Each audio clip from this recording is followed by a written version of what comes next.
It's November. The next generation of video game consoles is upon us. While this means that for now, the only new title we're getting on at least one of them is just an expanded and enhanced version of a game from 2013 that we've still yet to see exactly how it'll be expanded and enhanced. This also means that we'll be able to play some of the older titles on these new consoles, provided that A, they'll function properly, or B, that they'll even have a way of being able to be played on the new console. Rockstar revealed what games are going to be getting the backwards compatibility treatment. The PS4 and Xbox One versions of GTA 5 and Red Dead 2 are both set to work on the PS5 and the Xbox Series X. If you have the disc versions of these games, you can just pop the disc into the console and it'll work. And if you have the digital versions, you can just re-download them onto your new console and your old save files can be transferred over as well.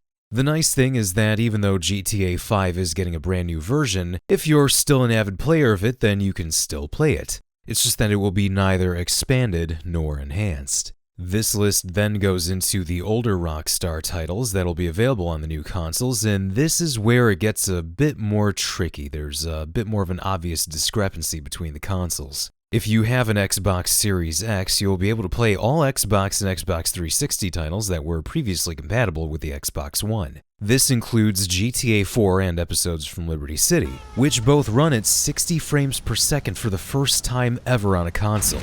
Maybe if you're a PC player this is no big deal, but this is pretty awesome for console players. Red Dead Redemption will work, as well as Midnight Club LA and others. Probably not Max Payne 3 though, which sucks, but it almost feels like it was deliberately glossed over because they obviously prioritized even older games. It must have really not sold well enough back in 2012 to justify letting us play it on the new consoles 8 years later. Meanwhile, if you're on the PS5, you will not be able to play GTA 4 or Red Dead Redemption, or Midnight Club LA for that matter, because none of those ever received PS4 releases for some reason.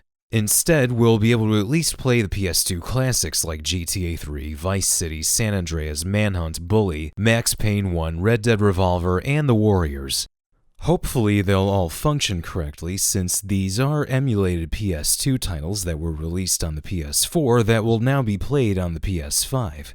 But hey, I'm sure it'll all be fine. But as someone who might likely end up getting a PS5 anyway, I gotta say, it sucks about GTA 4 and Red Dead Redemption. And it sucks if you already owned all of the PS2 titles, and if you don't have a PS2 readily available but you want to play them all again, you have to actually buy these games all over again, but I don't think we can blame Rockstar for that. Sony's the one who seems to be not interested in backwards compatibility. Imagine if we could have played PS1 and PS2 discs on our PS5. I have a bunch of old PS1 titles that I'd love to play again, but unfortunately my PS1 is currently in storage. So as of now, I have basically no way of being able to play them. I just got lucky that they decided to be gracious enough to add GTA 1 and Siphon Filter to the PS1 Classic. But I never had a PS2 for the following generation, I had an Xbox. So therefore, I have a bunch of classic Xbox titles that might still work on the Series X. And I had an Xbox 360 after that, so there you go. Unless I wanted to play Max Payne 3, then I could easily play GTA 4 and it'll be the smoothest it's ever looked on a console rather than the PC.